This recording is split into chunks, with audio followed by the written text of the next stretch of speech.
Doubt அன்னைக்கு நீங்க சொல்லியிருந்தீங்கல்ல, இந்த நாம் தமிழ்ல வந்து காசு கொடுக்குறாங்க அப்பாக்கு அப்படின்னு.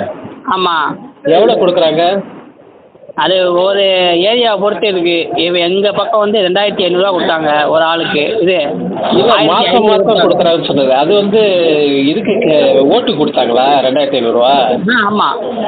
ஓட்டுக்கு 2500 அது கொடுத்துருக்காங்க. வந்து மறைமுகமாக, அதாவது எல்லா பேர்த்துக்கும் இல்லாமல் கட்சியில் உறுப்பினராக இருக்கார் பார்த்தீங்களா?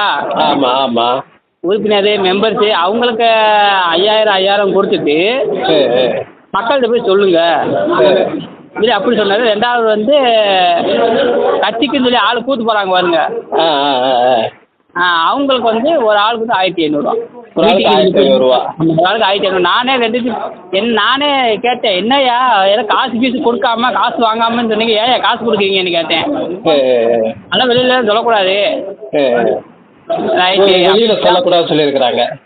ஆமாம், ஏன்னா எங்கள் அப்பா அந்த கட்சியில் இருக்காருல்ல, அதுக்கு நான் அப்போ இந்த கட்சியே தேவையில்ல இருந்து அன்றைக்கி தான் அந்த எடுத்து அந்த கட்சி வெட்டி வெளியே வந்துட்டீங்க. ஆமாம். இல்லை, இப்போ மாதம் மாதம் உங்கள் அப்பா இருக்கிற போஸ்டிங்க்கு என்ன எவ்வளோ தருவாங்க?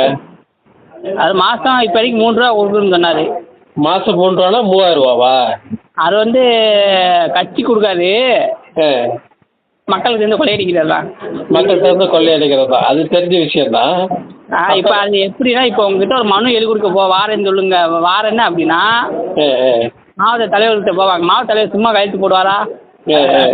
காசு வாங்குவாங்க, அதை அப்படியே பகிர்ந்துக்குருவாங்க. அந்த மாதிரி தான் போய்கிட்டு இருக்கு அந்த கட்சி. அப்போ மாதம் மாதம் காசு தரதெல்லாம் இல்லை? ஆமாம், மாதம் 3000 ஒரு மாதம் 3000 வரும், இல்லைன்னா 5 ரூபாயின்னு சொல்லி வரும். மாதம் வந்து 3000 இல்லை 5 ரூபான்னு சொல்லிட்டு சும்மா இருந்தாலும் கொடுத்துட்றாங்க. அது ஒவ்வொரு போஸ்டிங்கை பொறுத்து. ஆமாம். நார்மல் வந்து 3 ரூபா. நார்மலாக இருக்கிறவங்களுக்கு 3 ரூபா. ஆமாம், நார்மல் 3 ரூபா. அதுக்கு மேலே நல்லா ஆர்டர் பண்ணீங்க அப்படின்னா 5 ரூபா. இப்போ நீங்கள் ஒரு 10 பேர் சேர்த்து விட்றீங்களா, மாதமானா உங்களுக்கு 1000 ரூபா 2000 ரூபா. 10 பேர் சேர்த்து விட்டா இந்த காசு.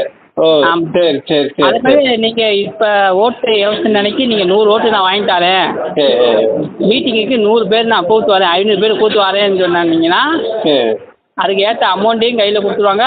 இந்த லாரி இது வேனுக்குன்னு எதுக்கு அதுக்கு செலவு நீங்கள் தான் பார்த்துக்கணும். நம்ம தான் பார்த்துக்கணும். ஆமாம். இல்லை, அப்புறம் மக்கள்கிட்ட இவங்க எல்லாருமே சொல்லிட்டு இருக்காங்க, நாங்கள் எந்த இடத்துல காசு கொடுக்குறதில்ல, எதுவுமே பண்ணுறதில்லன்னு சொல்கிறாங்களே. அதை எடுத்து கேட்கறதுக்கு, அதை எடுத்து கேள்வி கேட்டுக்கிறான்னு எனக்கு இந்த நிலமை அன்றைக்கி அடிச்சு போட்டது. அதை எடுத்து கேட்டதுனால ஆண்டனி அடித்தது. ஆமாம், அதான் உங்களுக்கு நான் என்ன சொன்னேன், இப்போ இந்த மாதிரி எங்கள் அப்பா கட்சியில் இருக்காரு, நான் இந்த மாதிரி கேட்டதுனால தான் போய் இந்த மாதிரி பண்ணதுன்னு சொன்னா இல்லைங்களா? ஆமாம்மா, அது இல்லை, அது எனக்கு தெரியும் ஆண்டனி. இல்லை, மக்களுக்கு தெரியணும்ல. ஆமாம், அந்த வீடியோவோட உங்களுக்கு நான் போட்டு அனுப்புனேன், நீங்கள் பேசுங்கன்னு சொல்லி நீங்கள் பேசலை. இல்லை, இப்போ ஆண்டனி பேசிட்டு இருக்கிறது நான் ரெக்கார்டு தான் போட்டிருக்கேன். சரி ஓகே. இதை வந்து நம்ம ரெக்கார்டு வாய்ஸாக போட்டு இப்போ இப்படி நடந்துட்டு இருக்குன்னு சொல்லி நான் போட போகிறேன். போட்டு விட்டுருங்க. போடணும்ல? இல்லை, இது எதுவுமே பொய் இல்லை, எல்லாம் உண்மை தானே? இல்லை எல்லாமே சாட்சி கூட சொல்லுங்கள். எங்கள் அப்பாவுக்கு 2 கோடி வாங்கி கொடுத்தோம்னு வச்சுக்கோங்க, அதனால வாழை உழைச்சி போடுவேன். சரி ஆண்டனி, நான் இப்போ 10 பேர்த்த கூத்து போய் நான் கட்சியில் சேர போகிறோம்னு சொல்லியாச்சு அப்படின்னா அவங்களுக்கு ஒரு கோட்டு ஒன்று வாங்கி கொடுத்தோம்னு வச்சுக்கோங்க, நம்ம கட்சியில் நமக்கு வருமானம்னு சொல்லி ஏதாச்சும் இருக்குமான்னு சொல்லி கேட்டோம்னா தன்னால் அந்த வாயிலேருந்து உழைச்சிடுவார். எல்லாத்தையும் சொல்லிடுவாப்புல, ஏற்று விஷயத்தையும் சொல்லிடுவார். இல்லை, இந்த நாம் தமிழர் ரொம்ப வந்து நாங்கள் வந்து அவ்வளோ சுத்தமானவங்க எல்லா இடத்துலையும் சொல்லிட்டு இருக்கிறாங்களே, இவ்வளோ தப்பு நடந்துட்டு இருக்கிறதுனாலும் ஒவ்வொரு இடத்துல சுட்டி காட்டிட்டு தான் இருக்கிறேன். சுத்தமானவங்க சொல்லுறீங்களா? இப்போ ஆடு மாடு மேய்க்கிறவங்கள வந்து விவசாயத்தை தொழில் மாற்றணும்னு சொல்கிறாரா இல்லையா? ஆமாம். தமிழை வளர்க்கணும்னு சொல்கிறாரா இல்லையா? ஆமாம். அவரோட பிள்ளை எங்கே படிக்கிறாரு? அதுதான் நிறைய கேள்விகள் இருக்கு ஆண்டனி. சரி ஆண்டனி, நான் இந்த பேசின ஆடியோ மக்களுக்கு காட்டினாதான் மக்களுக்கு கொஞ்சமாவது தெளிவு வரும்.